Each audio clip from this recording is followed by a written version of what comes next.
Welcome to Elevate, Evolve, and Empower, shifting perspectives for total transformation.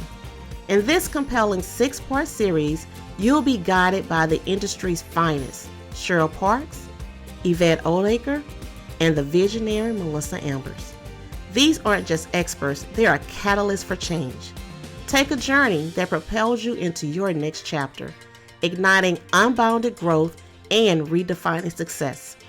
For C-suite executives seeking cutting-edge strategies, small businesses hungry for innovation, and professionals yearning for the transformative edge, this series is your compelling invitation to transformation.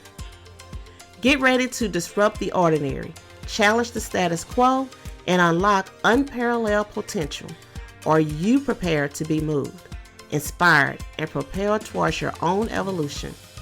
Join us on a transformative odyssey that will reshape your perspective and steer you towards unprecedented success. This is where change happens and where your future takes flight. My name is Cheryl Parks. I'm also known as the Sales Growth Coach. I come to this area with 25 plus years of experience selling over $25 million in corporate sales, selling to Fortune 1000 companies like Wells Fargo Bank, Discover Financial, Blue Shield of California, and FedEx Office. I have specific thoughts about why I think people can be successful in corporate sales, and I'd love to share them. So we're going to get into this.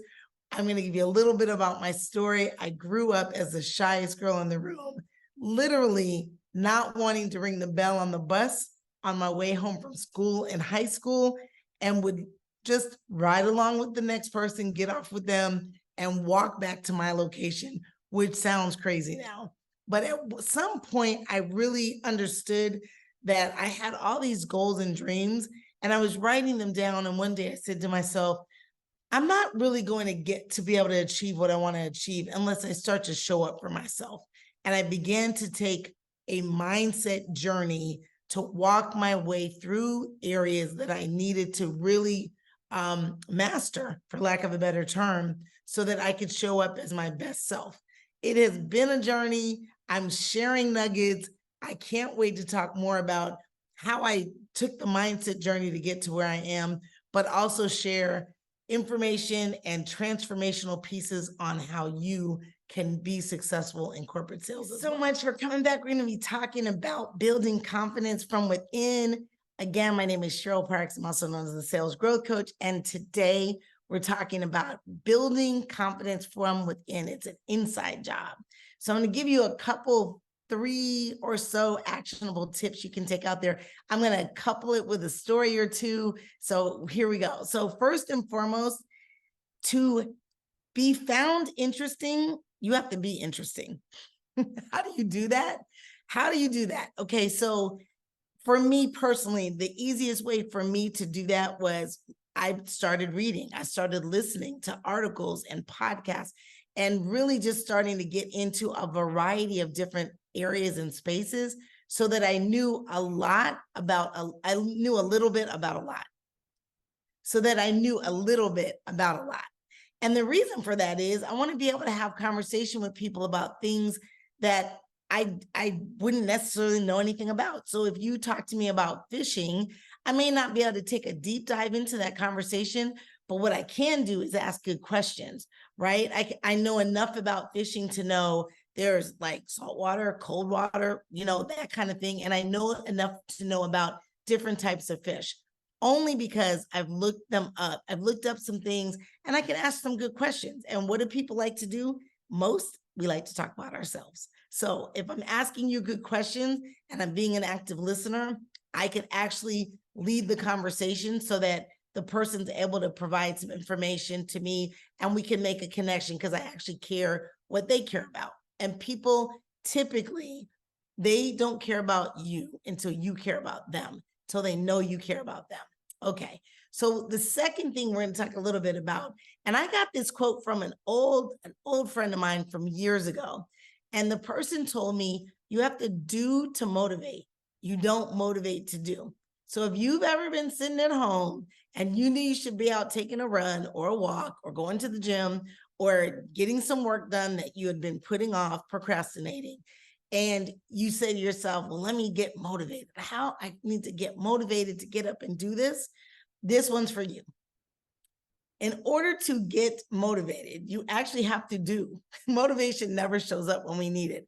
I'll give you another really cool story. So I ran a marathon many years ago in honor of my grandmother, who actually lost her leg from the knee down due to diabetic habits and tendencies that she was engaged in. She used to love cherry pie. That's a whole nother story.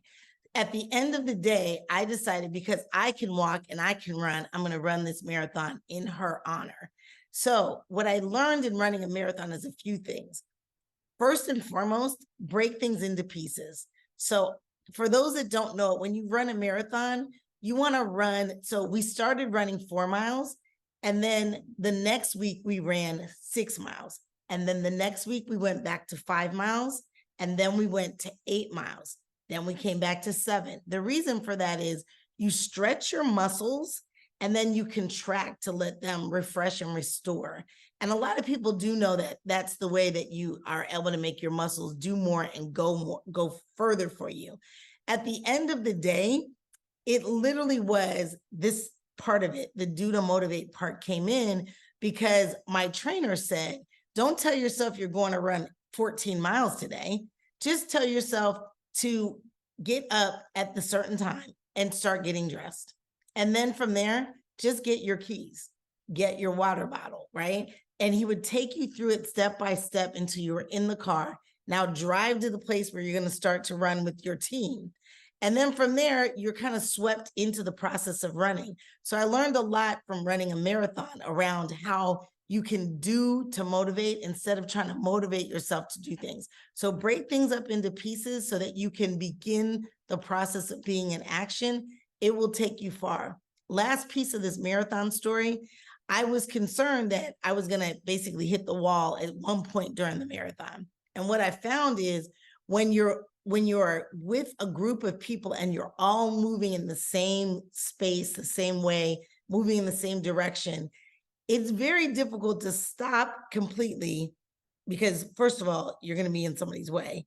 It's very difficult to stop completely and just say, I can't go any further. So what happens is you get swept into the momentum. And if you look around you, you'll realize that you're going to keep going. And that's what you want to do. So you want to do to motivate, break it up into pieces, and get in groups and spaces where people are like-minded so that they can sweep you into the momentum to keep going. That way, when you want to quit, when you're saying to yourself, listen, I'm done, this isn't working, you will be with like-minded individuals. And I can tell you on any given day, any of us can motivate the other person to keep going. All right. The last piece of this is your destination and your journey should match up. What does that mean? So I used to tell my kids, if you tell me that you're going somewhere, the journey of it should look like where you're going. So you wouldn't say, I'm going to the beach and then pack clothes to go skiing, right? And vice versa.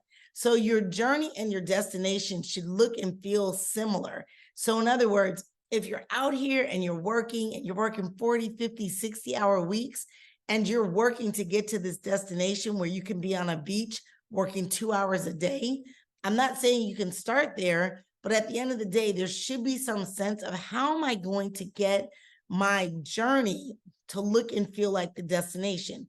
It could be that planning is involved, right? So my first year or two, I'm going to be working long hours. And then after that, I'm going to hire somebody so they can come in and do some of the footwork for me. And I'm going to work fewer hours, but be more focused on accomplishing my goals. And then from there, maybe you hire another team member and they're actually taking a little bit more off your plate. And now you're using that additional time to refresh and restore and pour into yourself, whether you're in masterminds or you're learning or whatever it is that you need to do for yourself. But at the end of the day, your overall goal is to actually make the destination and the journey be well aligned. Thanks for listening. I'll be back with more.